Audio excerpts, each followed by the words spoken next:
clear. It's very clear racist language from Congressman King. And I think that is what, but I'm just saying, when we broad stroke everyone, I would like our show, and I've said this many times, to be above that, to be above broad stroking people into different pockets that they're in. We're trying to be like that. Do you think 42% of Americans are racist? I just said I don't know. That's why I'm also asking the question. Isn't that the problem? Can I just make one point? Then how do we know he's racist? Concentrating on Steve Do we know if King, Trump is racist? Just concentrating on Okay, stop.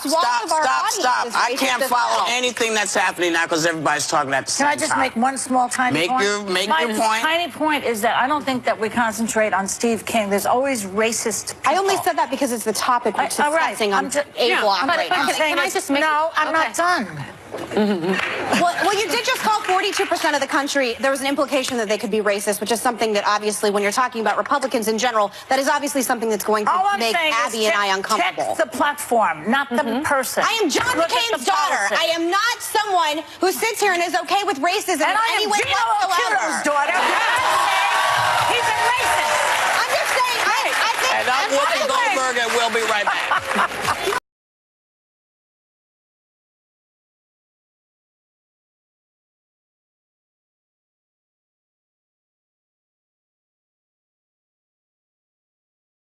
With his big new plans for supporting undocumented immigrants getting lots of buzz.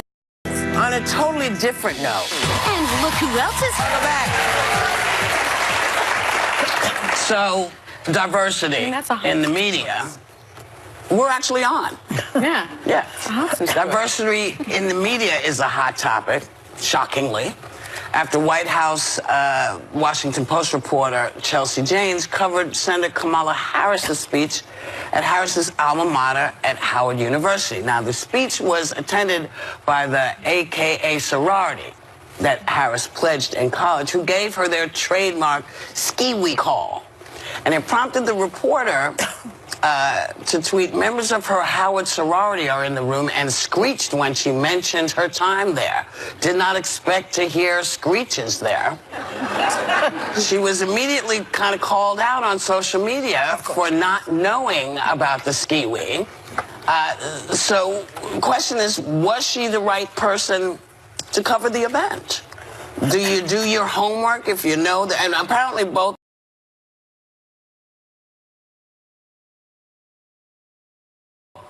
folks she went First of all women talking at all are screeching to some people in the media. If we just open up our mouths, we're screeching and hysterical. So that I would like to just change coming out the gate. We were talking about in the meeting that I have always wanted journalists for every network and publication to have a gun beat, to have someone who actually understands guns when, God forbid, a shooting happens or anything with gun legislation happens. People who actually understand the difference between, I don't know, an assault rifle and a semi-assault rifle. So I don't have a problem with diversity with journalists in general. I think everybody got everything wrong in 2016. And having a whole new swath of journalists coming in is a good idea. I mean, to put it into context, right, I'm a member of Alpha Kappa Alpha. Today is our Founders Day. That's why I'm wearing a sweatshirt that says 1908. I thought that was the year you were born for a second. Yeah, no, 1908 is when we were founded. Today is our Founders Day. We were founded 111 years ago. We're the first black sorority that was founded. That was not a great one because my voice is. And what was shocking to me was, if you are the reporter following Kamala Harris, then at Howard University, where our sorority was founded, you should know that she's a member. You should know that that is our sorority call. She knew that, right? Pink and green. She did know that. She must not have. I thought you said she just didn't know the screech. I don't know. She said members of her sorority. I mean, you would think ski-wees are called. I could see where you might not know that little detail. I mean, not every reporter knows every single thing. But the entire room is doing it. I would remember, just to try to. I mean, this is something that I think you should know. Michelle Obama is an AKA. I mean, this is not rocket science. And the interesting thing is, and the reason there is an AKA is because black women weren't allowed to join white sororities in 1908. So it was a matter of 1961, I wasn't allowed to join a Jewish sorority. I wasn't allowed to join other sororities. They kept me out of many sororities. Yeah, well, right, but the point of this, the point of this is that the question is, do you have to be a black reporter to report this story, given that this young lady apparently didn't know that Skiwi was. You have to be a reporter that does her job. An informed reporter. I don't know if the well, color she was matters. an informed reporter, someone that does the research. Well, she was demolished on Twitter for tweeting that. So in a way, I think it was a good thing to happen because as the embeds are all getting ready to go out and cover the 2020 campaign, it's a lesson that it shouldn't. I don't think you need a black person to represent a black candidate. If anything, that keeps you in your own world. I think we need to keep learning from each other. But to your point, you got to know who you're following. But Pat, you got to do your research. If it's a bunch of men cheering on a male candidate, are they screeching? No. Well, these are loaded words. Screeching, hysterical. They're things that are said about women in general across the board. This was a woman writing about other women. So the question... I'm not saying women are immune to attacking other women. But the question still remains, does it have to be a person of color, or would an informed journalist had a better feel for what the hell they were doing? She did apologize, and I will say I immediately got on Twitter because I was just there for the ratio, and I was there for the dragging because maybe I'm petty like that. And I was really interested in what the exchanges were like, and a lot of people came from a perspective of trying to teach her about the organization, and I thought that was wonderful to see. That's why I think that's a good. But there was so many, you know what's like? There's so many white sororities out there. I guess the point is that this is one of the few really important black sororities, and that's in that case you're right. She should have known every detail of it because you don't have that much research to do. There's a million sororities out there. Fraternities and sororities. Yeah, exactly. I also think there's a real laziness today when it comes to journalism. There's some great journalists out there. And Megan and I have both been through campaigns, and we've seen firsthand the difference in someone that is really there to do the job. I don't agree with this at all. They seem to be hardworking people. The New York Times reporters, the Washington Post reporters, they are on the job 24/7. How many campaigns have you been on where you had them following you and knew their bias? I mean, they're great. That's something else. Journalists, they weren't hardworking. I'm to that point. No, I'm not saying they weren't hardworking. Embeds are hardworking. You said lazy or something. An embed has to cover a candidate every day and go to There are cities. folks that I think can be lazy today because you can go on Twitter and you can just read a few facts and it's like, I know what I need to know to cover this person and to cover this story, and that's when you get it wrong versus doing it the old school way. I am surprised that someone that would be covering a potential presidential candidate, isn't she right? That was laziness. Would not know everything about or maybe, and Whoopi made this point in the meeting that maybe they think that they're already right. So even if they are being told something different, they don't want to hear it. But the interesting thing is, if you're in a room of all these people singing, I remember when I went to college, you know, I'm from the Bronx. I never heard of Sweet Caroline. I never heard that song. And I was in the college. Really? You never heard of Sweet Caroline? Never heard that song. Never heard that song. So I was at the party, and everybody's like, Sweet Caroline, oh. And I was like, oh, wow, this song is like really important to all these people. Let me make my point. Yeah, here's the point you have to make right now, because look over at Rob. Look over at Rob. Can I make the point very quickly? Well, can I make the point very quickly? Do it really fast. So the point is, that was not a cultural thing for me. I asked around. Everybody got to say, at that point. Yes, I wasn't making fun of people around, but I engaged in what was like a cultural moment. We got you. We'll be right back. I know everything. You can still feel the Oprah effect at viewyourdeal.com. We partnered with vendors to offer her latest batch of favorite things for at least half off. So get to viewyourdeal.com now. Welcome back. Welcome back.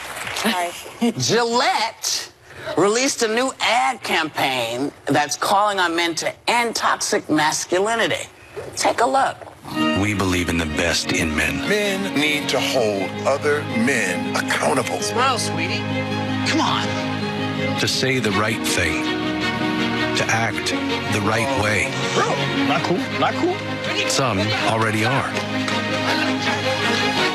In ways big. Yo, men, and small. I am strong. Because the boys watching today will be the men of tomorrow.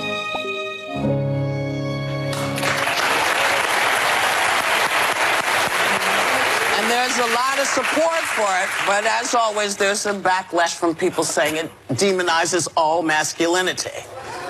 Well, yeah, you know, I didn't get that. Sometimes people see what they need to see in order to make their argument. Okay, so I think anything that celebrates trying to make it better is a good thing, is a good step forward. But for some reason, this has irritated people. I've always found it's those that are the most negative that are the ones that need to make the change most. And they're not listening to that. I love the moment where the dad's looking in the mirror with her little girl saying, you know, something about being strong. And if anything, I think it points to so many good men around us all over that are being good examples that the next generation can look up to and learn from. I actually find this to be one of the most positive and like heartwarming pieces I've seen on this whole conversation about how men should be in our environment. Yeah, absolutely. And I mean, I thought we had a perfect example of a man who is the opposite of toxic masculinity in President Obama. We had him for 8 years, and he was the role model that every child could look up to and say, hey, that's the kind of man I want to be. He was kind, he was smart. He was a good dad, a good husband. And he did everything he was supposed to do. There was not a scintilla of scandal with that man. Remember that? 8 years.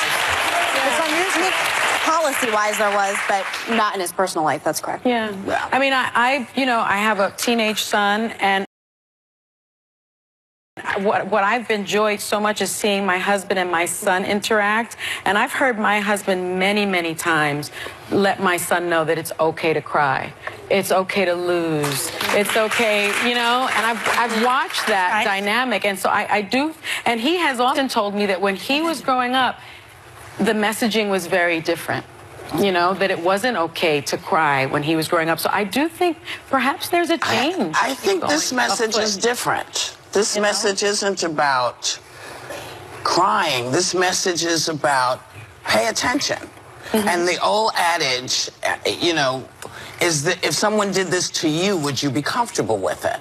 You know, that empathy thing that sometimes people forget. Because I think once someone can relate to your shoes, you know, maybe not by walking in them necessarily, but can relate to it, I think that makes things easier. So someone who sees someone acting as that boy was acting to, you know, go follow the girl, and the guy says, not cool. Yeah, don't do that. I think that's the important thing, is good men are stepping up, and that's, I think, what they're saying. Are you guys ready for this?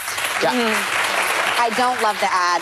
Okay. That's okay. I know, my God. I know, I don't love the Gillette ad. Number one, I don't like virtue signaling from corporations as a general rule. I just don't like it. Number two, I think this conversation about toxic masculinity, I grew up in a military family. All the men in my family are in the military. We all shoot guns. And I think there's this sort of like backlash against being traditionally masculine as well. And I just want men to obviously not sexually harass anyone, not make any woman feel offensive, not do anything illegal. All those things they're doing in that ad are great. But I also think if you want to be like a UFC fighter, that's fine too. If you have a side of you that's just hyper testosterone and you want to, I think of people like James Shaw Jr., the Waffle House hero that stopped the gunman. There was masculinity or protectiveness involved. Not that he was like, oh my God, there's a shooting, I'm going to attack them. Yeah, that doesn't mean that's not toxic masculinity. I can hear people booing, and it's so ridiculous. I don't think nobody's booed. I just heard it. It's fine. No. What it was a fart.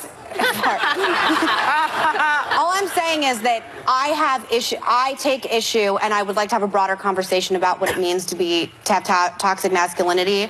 And I think in general, when you're talking about don't catcall women, don't sexually harass them, that's all fine and good. But when you're going beyond that. What you're talking about is a hero, first of all. So, of course, that's not toxic. That's the opposite. And it's also showing, I love the word empathy, by the way, because that's something I think women carry so well. And I think that is showing empathy, those masculine men that jump in to save someone's life, because you're putting yourself literally in their shoes. Men have been told and women can that they can't show emotion. They can't show empathy. They can't cry. They can't show what historically has been feminine characteristics. You know me well. I fit into all of that. I'm bad at showing my emotion. You know, all these things like in. But you're a lot softer inside. It just, she's a bear on the outside. Backstage and private. Not like that on the inside. But again, I don't think that's what we're talking about. I don't think we're talking emotions here. I think we're talking about stepping. Well, I think based on what I saw, what they're basically saying is don't be a jerk. A lot of it is don't be a jerk. Do I tell me that?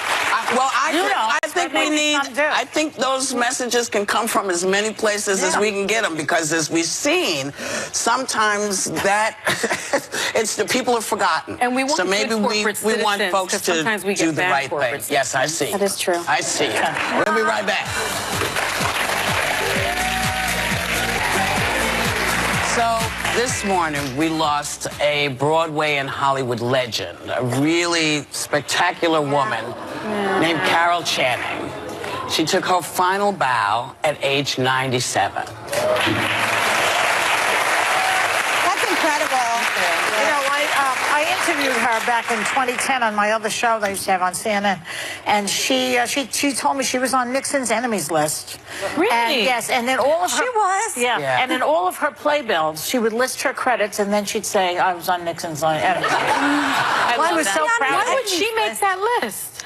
You never Why know does anybody make any? I know. Why are we on Trump's hate tweet list? Because Proud of it. Because we're women people listen to. Yeah. That's why we're on the And list. same with her. You know what they say? I think Franklin Delano Roosevelt, somebody quoted him, judge me by my enemies. Yes. Yeah, that's a good. James Comey just tweeted that Is that out. what he said? Jim that, Comey right? just She will tweeted always that be out. Dolly Parton, though. No, I'm sorry. she won't I'm be- sorry. That's all right. She'll be. Hello, Dolly. Hello, Dolly. She will always be First Hello, of all, Dolly. there is only one Dolly Parton. I know. I'm pregnant. I've got pregnancy brain. I apologize. Well, that's know, all true. right. That's all right, She will always because be you known know for that. she was an amazing woman. And when you think of Carol, think about love, because she was a big major love. You friends with her? Yeah, I adored her. What a I performer. adored her. She was amazing. And so we were talking about things that men also need to work on, and here's one. A recent test study on a male birth control injection had to be stopped because too many guys didn't want to deal with the side effects, which are essentially the same side effects as the female pill. Yeah. They don't want it. Yeah. Oh, poor you. I really didn't believe that study. No, I thought that if men you find the had the person study? opportunity to take a pill and have as much sex as they wanted without the possibility of getting somebody pregnant, I thought they'd go for it in a Well, they read heartbeat. the side effects. You have nausea, weight gain, decreased libido. You got headaches. Oh, That's a deal So breaker. That they was read the deal side breaker. effects. I got to tell you. So I'm having this I convo with didn't my see husband that. now about. You should be. Well, Late than never. we're debating, like, are we done having kids? And I hate birth control because of a lot of these reasons. And so I said, well, you're getting the snip. Like, it's done. Like, Yeah. and he's like, no. I said, well, you've contributed nothing physically to what we built our family on. Yeah. So you will get the snip. And he still refuses. He Doesn't want says, the well, no, snip. you already, if you get a C-section, which we don't know yet, but you'll be in surgery so they can just, tie the tubes. Yeah. It's like, no. No. Men just can't deal with Let me tell you they can't something do it. about that. I had an It's ectopic ridiculous. pregnancy back in 1979. You did? Yes. I almost died. It was very serious. Wow. And so, why? Because I had I said, wow. I had an IUD, and that thing Yes. Yeah, I had was one of in a those class action suit. Anyway, so when I'm on did just not as they're know that. wheeling me into the OR, I say, well, you know what, you're going to have to take a tube out, because what it is the little embryo gets stuck in your fallopian tube, and then it ruptures and you bleed really internally. dangerous. Okay, so they're wheeling me in, and I say to the doctor, can you please take out the other tube, so then you're not going to get pregnant. And they said to me, I don't know if this is still true, we need 30 days for you to sign papers. You can't just say that as you can't. Wow. Really? Yes, Yeah. which I believe is I was 39 years old, okay? That is the most Really? sexist so law. we need to make it I knew clear. exactly what I was talking about Are they and worried what I about was you maybe doing. being under anesthesia? No, I wasn't under yet. no. I have no It's- idea. I've never been pregnant before, so I don't know. Well, in the old days, you were lucky to get someone who even asked you. Because you used to have someone who would ask your husband For your own informed about consent. yes. It's like The Handmaid's Tale. Well, yeah, do that in it's The based Handmaid's on Tale. something. We'll be right back. Yeah, and they would love that. Why does this man say Vladimir Putin's been trying to kill him for a decade? How worried is he about President Trump's relationship with Russia? Bill Browder is live on The View next.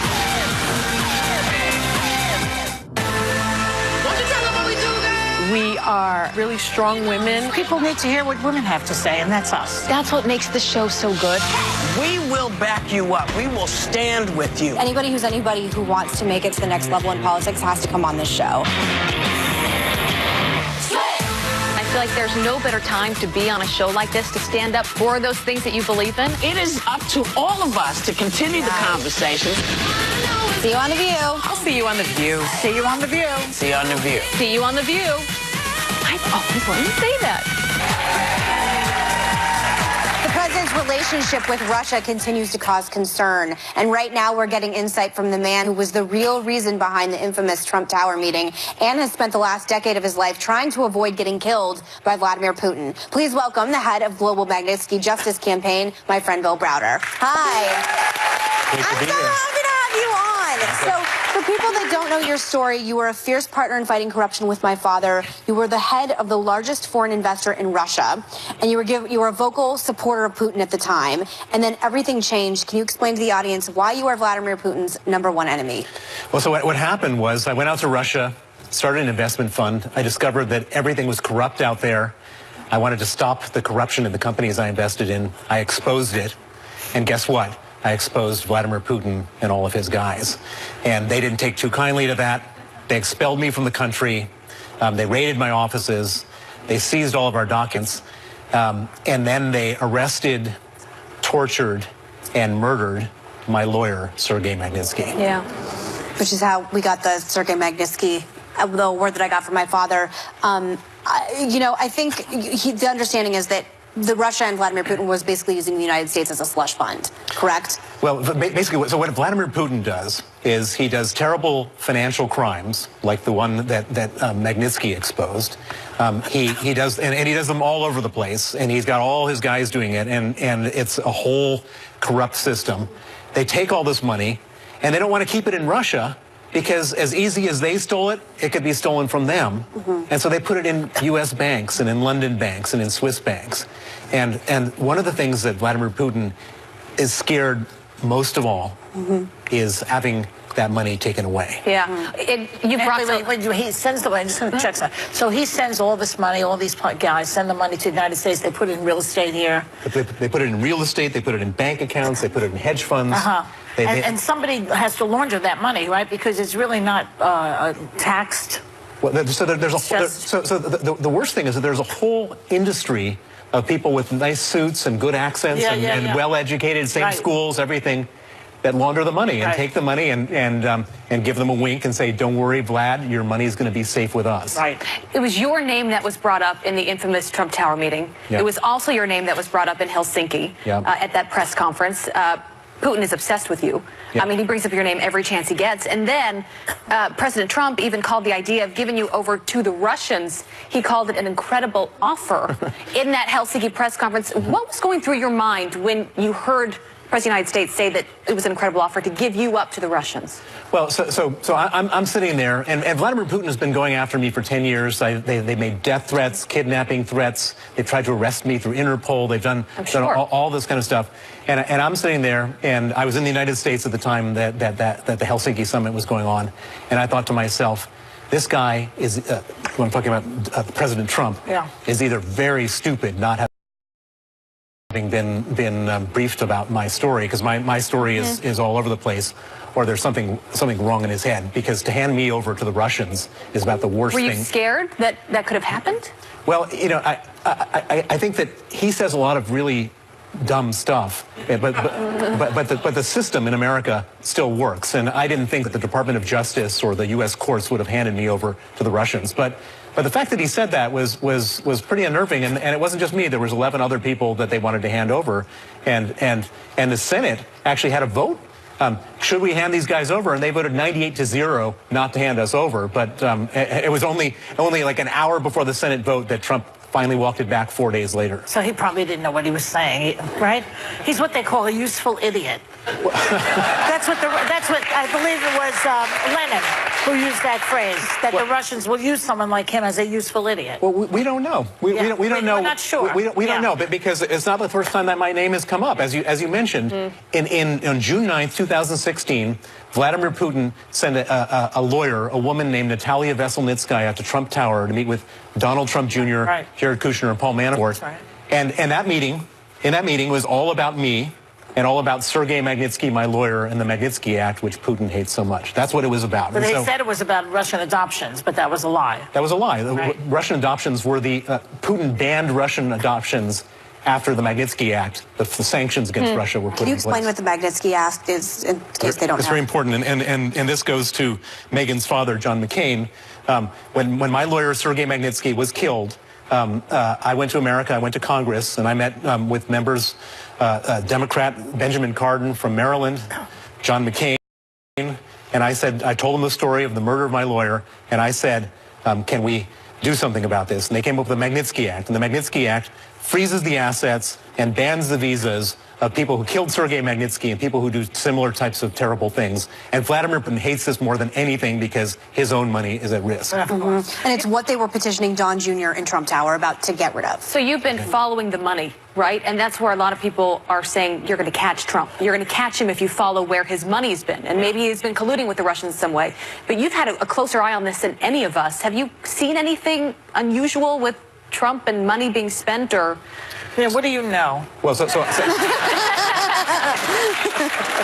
I have spent, since Sergei Magnitsky was killed, he was killed for uncovering a massive $230 million corruption scheme.